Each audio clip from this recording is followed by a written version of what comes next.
Une mère aimante fait le sacrifice ultime pour sa fille unique ingrate qui la traite mal, et lorsque la jeune fille découvre tout cela, il est peut-être trop tard.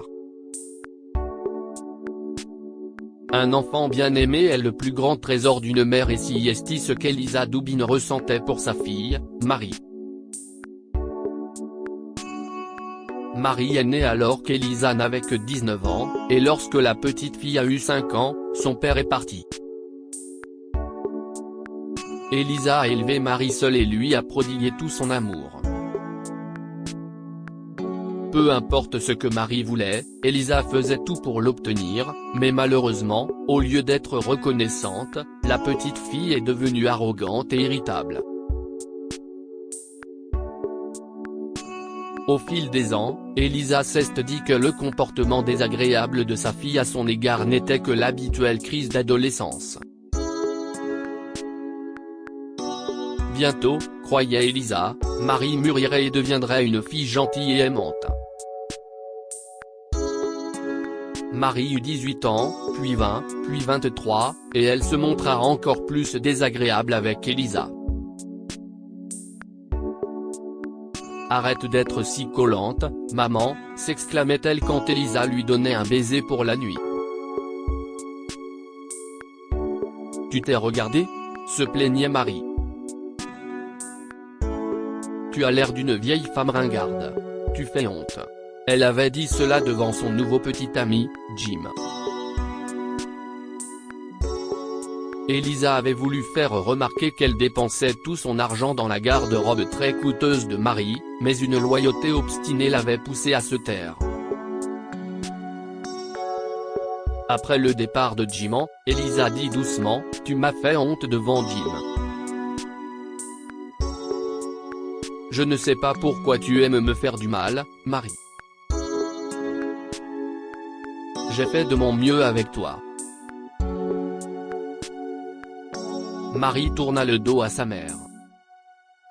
« Je n'ai assez de ta douceur et de tes sacrifices sans fin, » dit-elle froidement. « Tu m'ennuies, maman. Pire encore, tu me fais honte. » Elisa ressentit une vive douleur au cœur face à l'ingratitude de sa fille. « Ce n'est pas grave, Marie, » dit-elle. « Peu importe à quel point je t'embarrasse ou à quel point tu me méprises, je t'aimerai toujours, quoi qu'il arrive. Je me demande si Jim t'aimera de manière aussi désintéressée. » Je l'espère. Une semaine plus tard, Marie quitta la maison d'Elisa pour s'installer dans celle de Jim. Pendant les 6 mois qui ont suivi, Elisa n'a pas vu sa fille. Même si elle lui téléphonait souvent, Marie était toujours trop occupée pour discuter. Puis Marie a commencé à se sentir mal. Elle était constamment fatiguée et nauséeuse, et elle savait qu'elle n'était pas enceinte. Elle est allée chez le médecin et, après plusieurs examens, on lui a diagnostiqué une maladie rénale. La seule possibilité pour Marie de mener une vie normale était une greffe de rein, et son médecin l'a inscrite sur la liste d'atteintes. Désespérée et effrayée, Marie se tourna vers la seule personne qui était toujours venue à son secours, Elisa. « Maman », dit-elle en se précipitant dans les bras d'Elisa. « Ils m'ont dit que j'avais besoin d'une greffe de rein et j'ai tellement peur. » « Chérie, » dit Elisa en caressant tendrement les cheveux de sa fille pour les ramener sur son visage baigné de larmes. « Tout va bien se passer. Ils m'ont mise sur la liste, » lui dit Marie. « Il faudra peut-être des années avant que je n'atteigne le sommet, et il se peut que je doive bientôt passer sous dialyse. » « Peu importe ce qui arrivera, » dit Elisa. « Nous y ferons face ensemble. »« J'ai peur, maman, avoua Marie. » « Tu te souviens à quel point tu étais malade à cause de ton opération du genou? Tu as failli mourir. Et si je devenais comme ça? Marie, ça ne t'arrivera pas, dit Elisa avec fermeté. Je réagis mal à l'anesthésie, mais pas toi.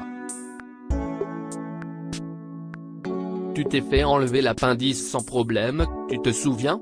Réconfortée par sa mère, Marie rentra chez elle et raconta à Jim ce que le médecin lui avait dit. Il semblait plus irrité qu'inquiet. Nous avons déjà réservé des vacances aux Bahamas pour le mois de novembre, s'est-il écrié. Cela veut-il dire que nous devons annuler? Pas du tout, lui dit Marie. Je ne serai pas opéré si rapidement. Je suis sûr que nous irons aux Bahamas. Jim la dévisagea.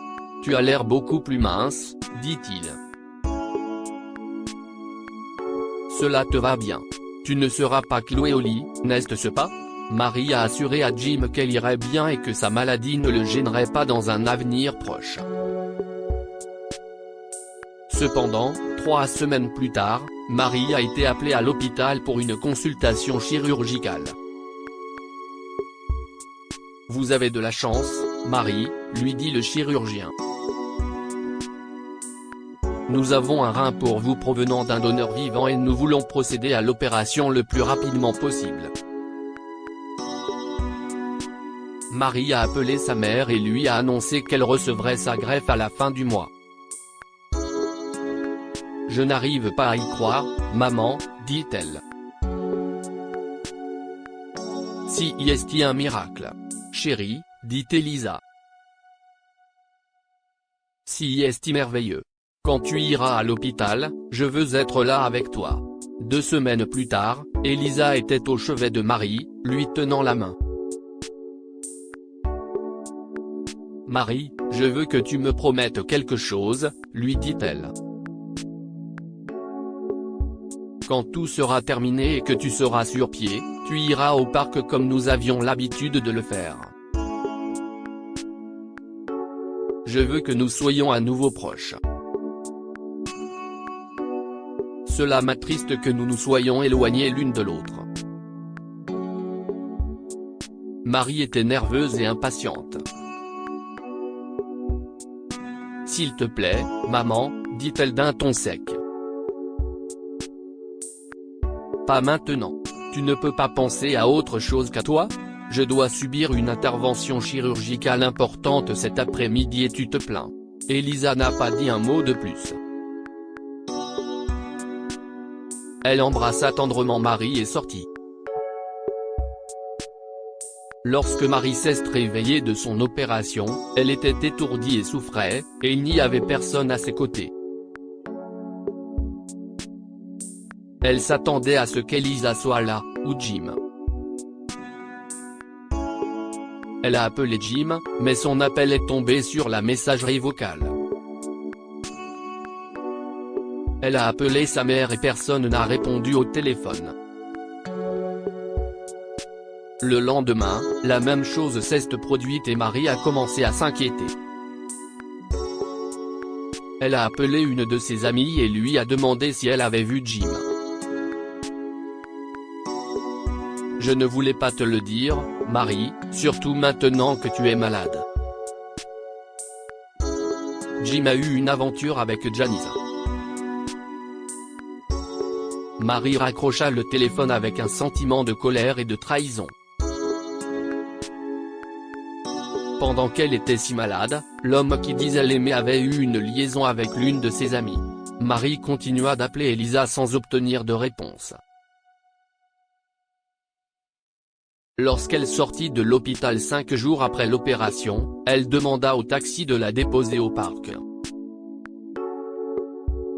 Elle marcha lentement jusqu'à l'endroit préféré de sa mère, un joli banc en fer forgé situé en face d'une fontaine, et s'assit.